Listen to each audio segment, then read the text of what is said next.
Hello everyone. Today's date is 5th July 2020. Today's our topic is about the HTTP request and response in Spring Boot. So before discussing today's topic, let me introduce myself. I am Chitanajay Kondlewa. I have done my engineering in field electrical engineer in 2019.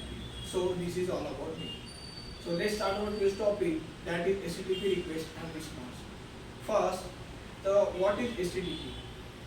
The HTTP stand for Hypertext Transfer Protocol.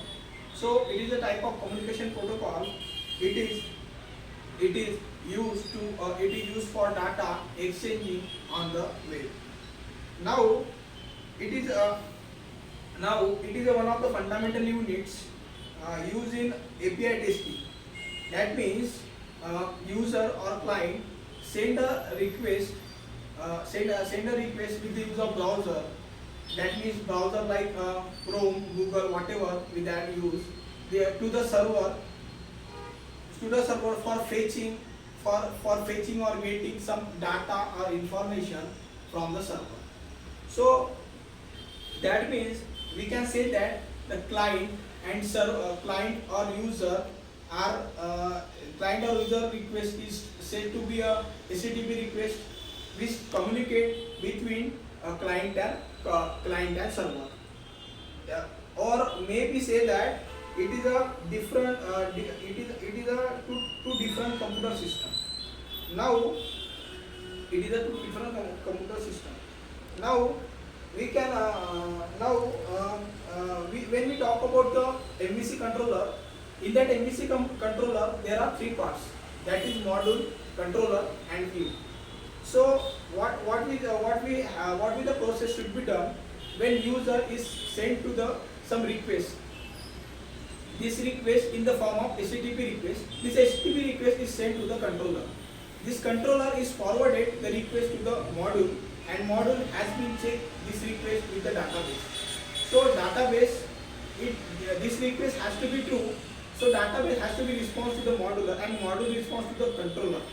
So controller is response to the view, and view has some output of this request is to be provided to the user in the form of response. So this is the request and response.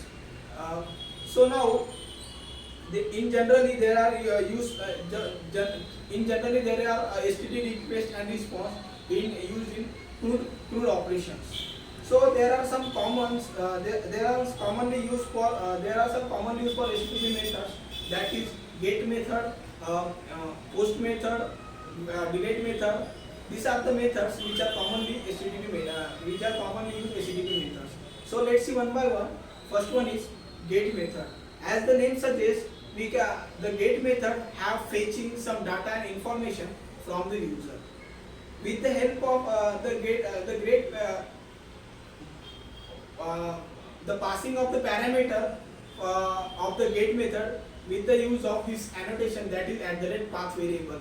With the use of path variable, we can pass it the parameter in the get method in that form of HTTP. So it does not have request body. That means and these parameters are used in the get method. These are to be stored in browser history. So this is a get method. Now second one is post method.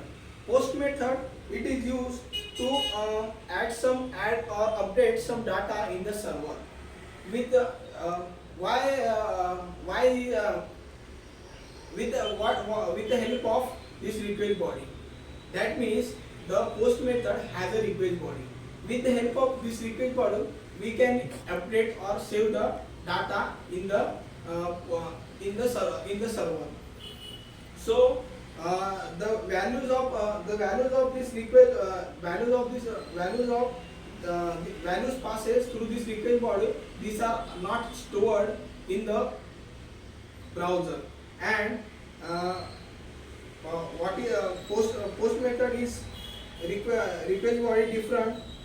In that post method, we have used different types of different data types, that is string, integer and binary. So this is all about the Postman, and this is all about the HTTP request and response. So thank you.